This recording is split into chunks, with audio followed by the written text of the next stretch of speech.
जय श्री गणेश, जय श्री हरि विष्णु। प्रिय भक्तजनों, आप सभी का स्वागत है हमारे इस दिव्य चैनल पर। हम गरुड़ पुराण की अद्भुत कथा श्रृंखला सुन रहे हैं। पहले 3 भागों में हमने सुना मृत्यु के बाद यात्रा, यमलोक और नरकों का वर्णन और स्वर्ग व पितृलोक की महिमा। आज हम पहुंच चुके हैं चौथे भाग में, जहां हम जानेंगे आत्मा की अंतिम यात्रा, मोक्ष का रहस्य और भगवान विष्णु के धाम का अद्भुत वर्णन। प्रिय भक्तजनों, दोस्तों, कथा शुरू करने से पहले आपसे निवेदन है कि चैनल को सब्सक्राइब करें, वीडियो को लाइक करें और अपने मित्रों तक पहुंचाएं ताकि दिव्य ज्ञान और अधिक आत्माओं तक पहुंच सके।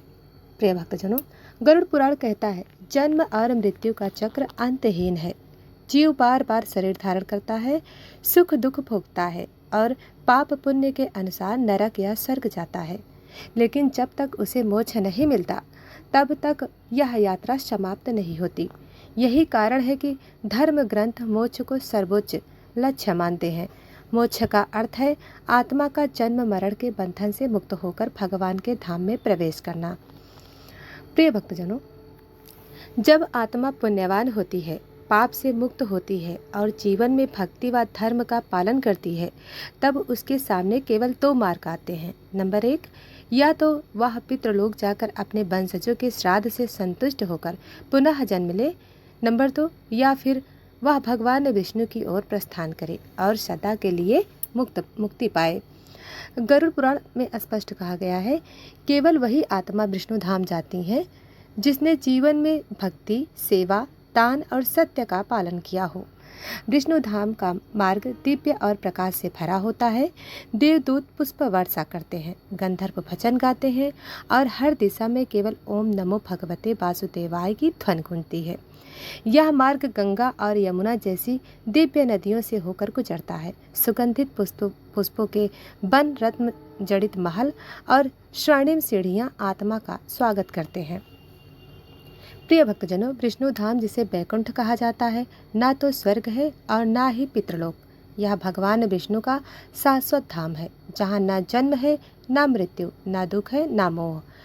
गरुड़ पुराण इसे इस प्रकार वर्णित करता है, वहाँ भूमि चांदी और सोने की बनी है। वृक्ष कल्प वृक्ष हैं जो मनचाही वस्तु देते हैं। हर जगह गंधर्व, अप्सराएं और भक्तजन भगवान का गुणगान करते हैं। वहाँ सूर्य चांद की आवश्यकता नहीं, क्योंकि भगवान की दिव्य ज्योति स्वयं प्रकाश देती है।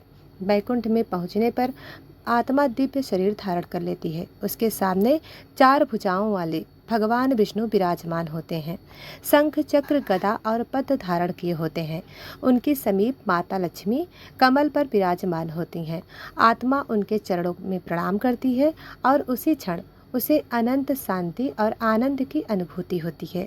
भगवान विष्णु मुस्कुराकर कहते हैं, हे आत्मा, तूने भक्ति और धर्म का पालन किया है।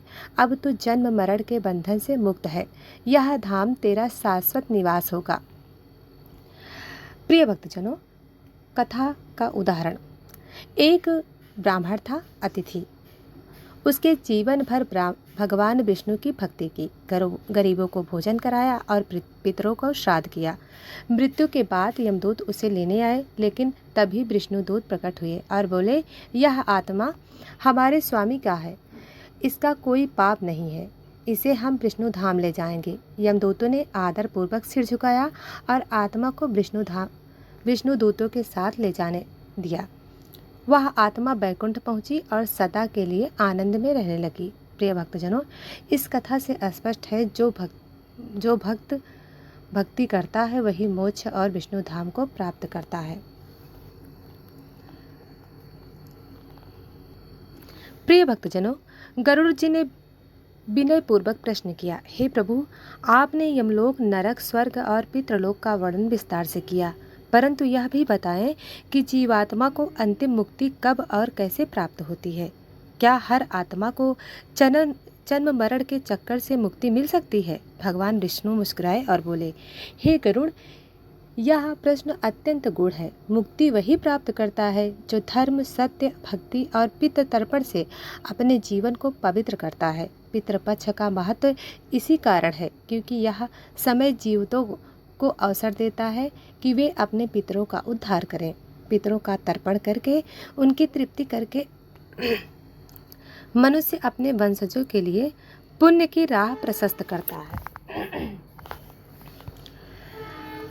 पितृपक्ष के 16 दिनों को स्वयं ब्रह्मा, विष्णु और महेश ने महान कहा। इन्हीं दिनों में श्राद्ध, पिंडदान और तर्पण करने से पितरों को न केवल शांति मिलती है बल्कि जीवित व्यक्ति को भी जीवन में सफलता और मोक्ष का मार्ग प्रशस्त होता है। भगवान विष्णु ने कहा, हे गरुड़, जब किसी परिवार का पुत्र या वंशज श्रद्धा भाव से जल अर्पण करता है तो पितर अपने लोक से प्रसन्न होकर आशीर्वाद देते हैं। उनके आशीर्वाद से ही परिवार में सुख समृद्धि बनी रहती है। परंतु जो लोग पितृपक्ष में तर्पण नहीं करते, उनके पितर दुखी होकर उन्हें स्वप्न में संकेत देते हैं। कभी सूखा पेड़ दिखता है, कभी जलती हुई आग की लपटें, तो कभी खाली घर।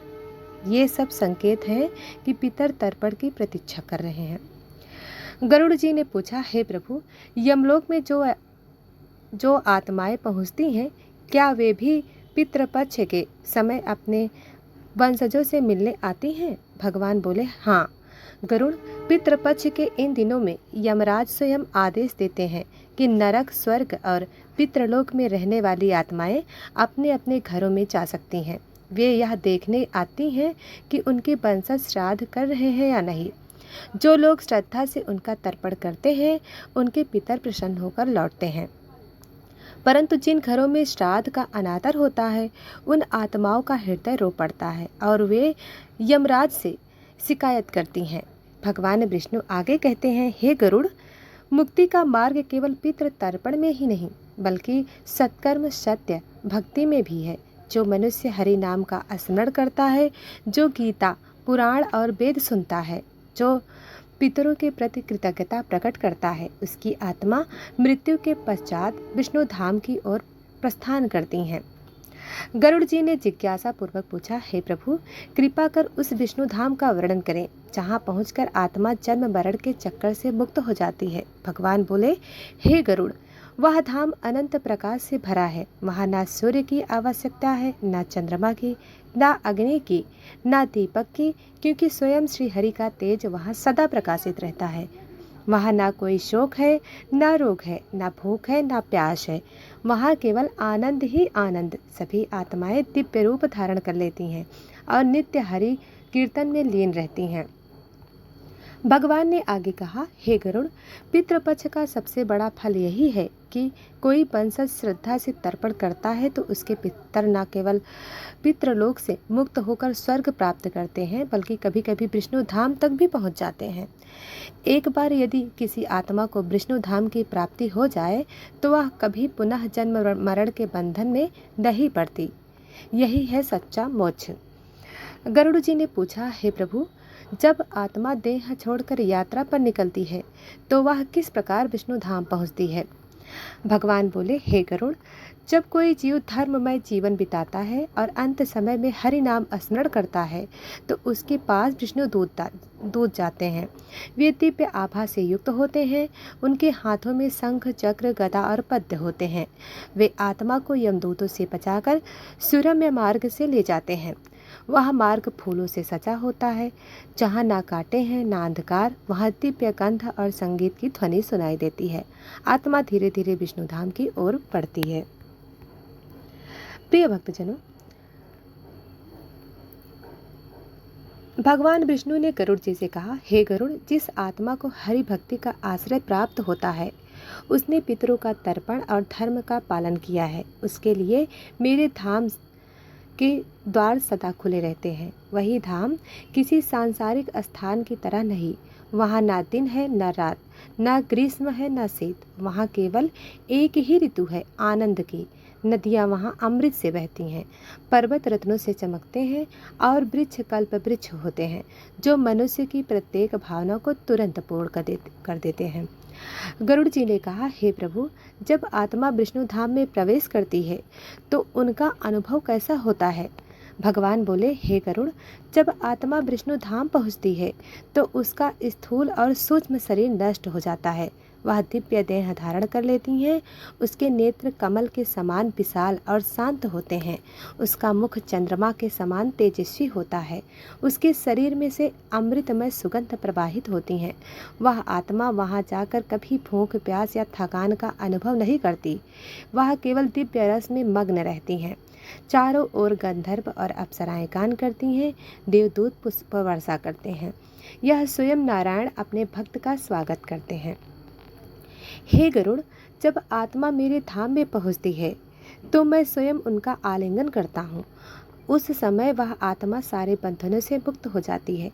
उसके पूर्वज जन्मों के सारे पाप, दुख और स्मृतियां लुप्त हो जाती हैं। यह केवल अनंत आनंद का अनुभव करती है। उस आत्मा को वह किसी प्रकार की चिंता नहीं रहती।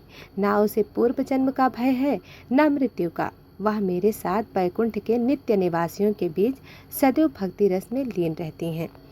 भगवान विष्णु आगे कहते हैं, हे गरुड़, मोक्ष वही प्राप्त करता है जो धर्म, भक्ति और पितृपक्ष श्राद्ध में कभी कमी नहीं करता। यदि कोई मनुष्य अपने जीवन काल में कर्म कांडों का पालन करता है, भक्ति करता है और पितरों का आदर करता है तो उसके वंशज भी सुखी रहते हैं और उसके पितर भी मोक्ष के अधिकारी बनते हैं। पितृपक्ष का यही महत्व। जीवित व्यक्ति अपने पूर्वजों का ऋण चुकाता है और बदले में पितर उसका मार्ग प्रशस्त करते हैं। भगवान ने गरुड़ जी की एक कथा सुनाई। प्राचीन काल में विदर्भ नामक नगरी में देवशर्मा नाम का एक ब्राह्मण रहता था।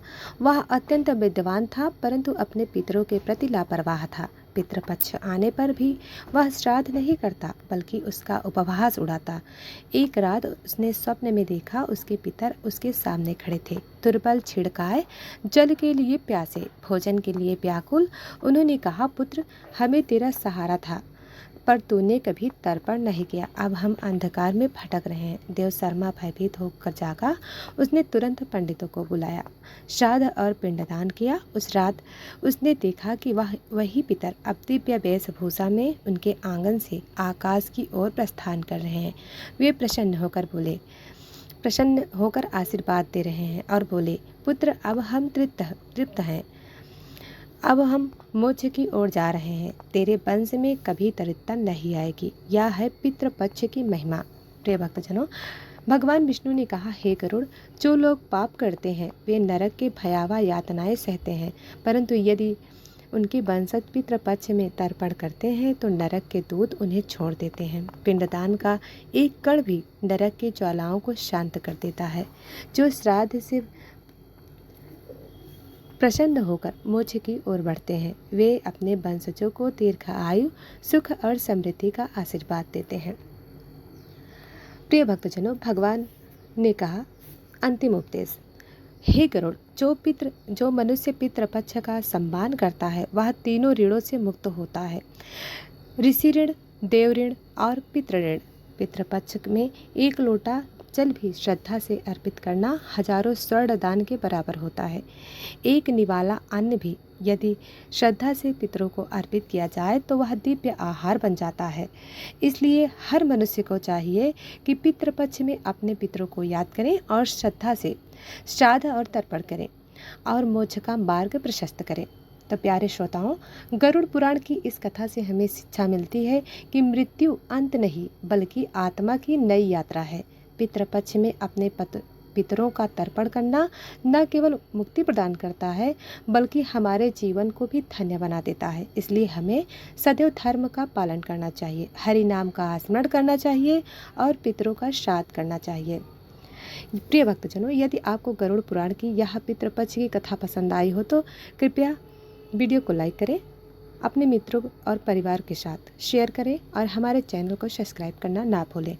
कमेंट में लिखें जय श्री हरि, ताकि हम सब मिलकर इस कथा का पुण्य प्राप्त कर सकें। जय श्री हरि विष्णु, जय श्रीमन नारायण।